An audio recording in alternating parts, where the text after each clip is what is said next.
Hai sahabat pecinta cerita horor, kali ini aku akan menceritakan sebuah kisah horor yang lainnya. Jeritan hantu.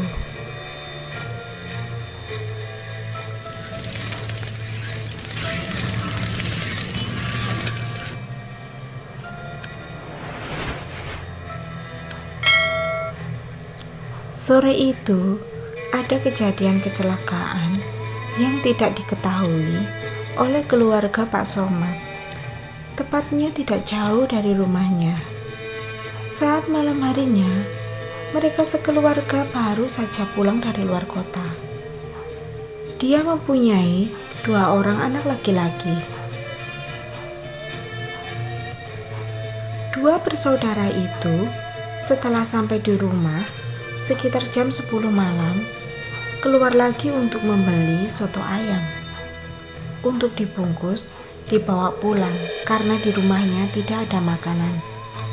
Mereka berjalan kaki karena lokasinya yang tidak jauh dari tempat di mana mereka membeli makanan itu.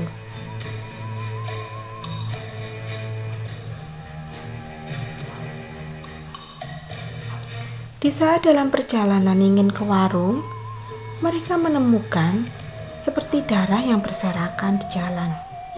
Meskipun sudah diberi pasir, masih saja kelihatan sehingga membuat mereka menjadi penasaran.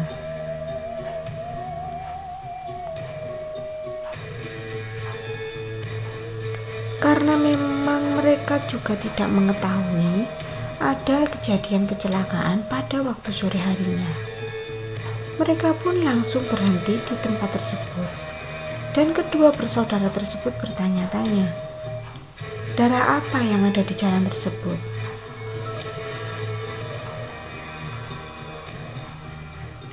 Apakah baru saja terjadi kecelakaan? Tapi mereka tidak mengetahui dan mendengarkan cerita apapun.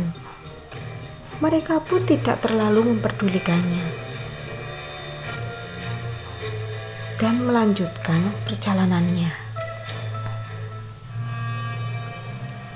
Setelah sampai di warung dan membeli soto ayam, mereka minta diberikan jeruk nipis yang agak banyak.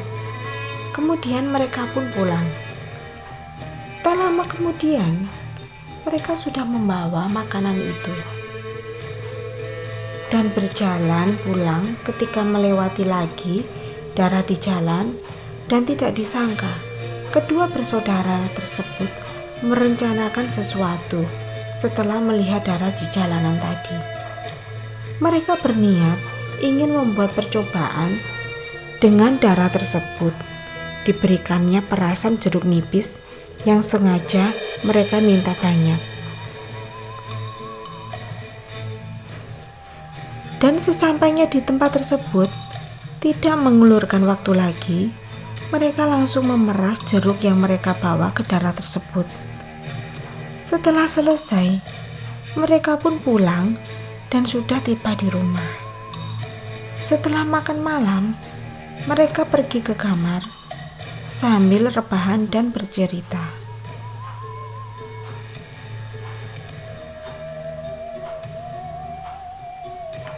Akhirnya mereka mulai mengantuk. Ketika hendak memejamkan mata, tidak lama kemudian terdengar suara rintihan kesakitan, suara seorang wanita yang merintih, menangis dan menjerit, membuat mereka berdua merasa panik. Mereka mengintip ke arah luar jendela.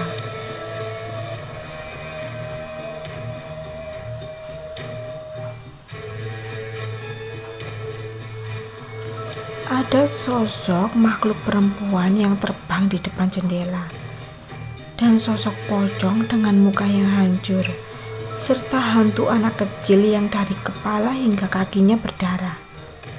Tangannya seperti patah, dan suara itu semakin lama semakin kuat terdengar, jeritan kesakitan dan tangisan.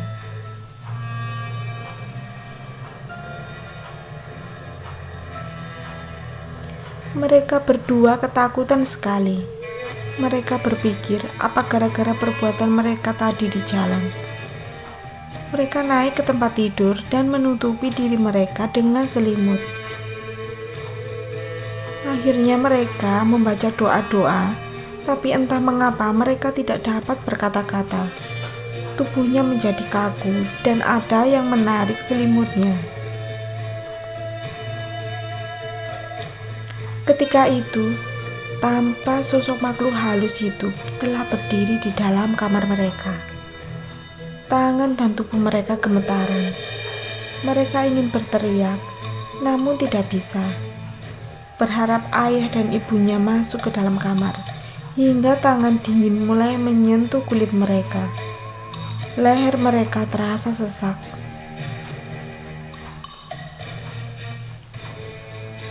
Tubuhnya sudah terangkat ke atas. Namun tiba-tiba saja pintu kamar terbuka. Ayah mereka masuk dan melihat pemandangan mengerikan. Untung ayah mereka datang. Terlambat sedikit lagi, mereka sudah tiada. Ayahnya punya kelebihan bisa melihat makhluk halus.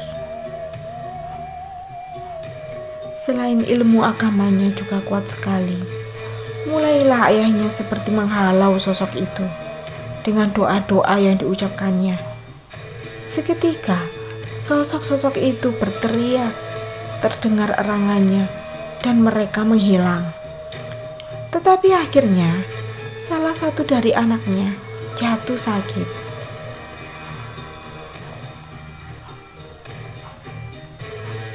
Sampai dia dirawat di rumah sakit.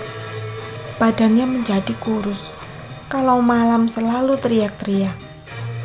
Bahkan aktivitas keseharian mereka pun terganggu.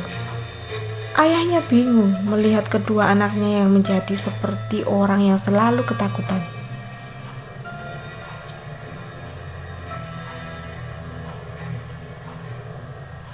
Setelah ditanya lagi, akhirnya mereka mengakui perbuatannya. Ayahnya sangat marah sekali terhadap mereka. Ternyata ini akibat dari perbuatan mereka sendiri. Karena ayahnya sudah mendengar kecelakaan yang terjadi tidak jauh dari rumahnya.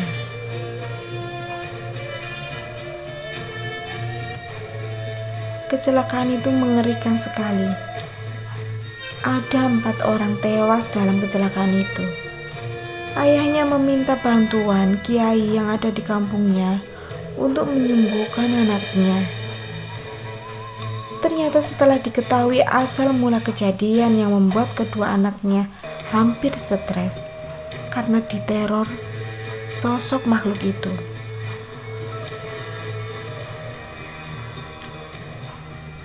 Dimintanya mereka berdua untuk membersihkan darah yang sudah mengering sampai bersih dan dilakukan doa bersama di tempat kejadian itu agar para arwah itu tenang. Seketika itu, setelah selesai, ayahnya dapat melihat bayangan putih yang melambaikan tangan kepadanya. Kemudian mereka semuanya menghilang. Akhirnya mereka dapat kembali hidup tenang. Dan ayahnya memberikan nasihat kepada kedua anaknya untuk tidak lagi melakukan perbuatan itu, karena perbuatannya itu sangat tidak baik.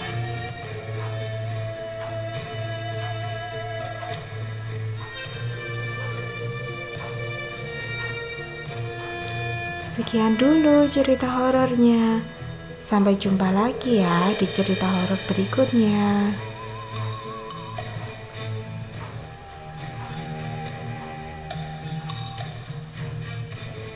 Terima kasih.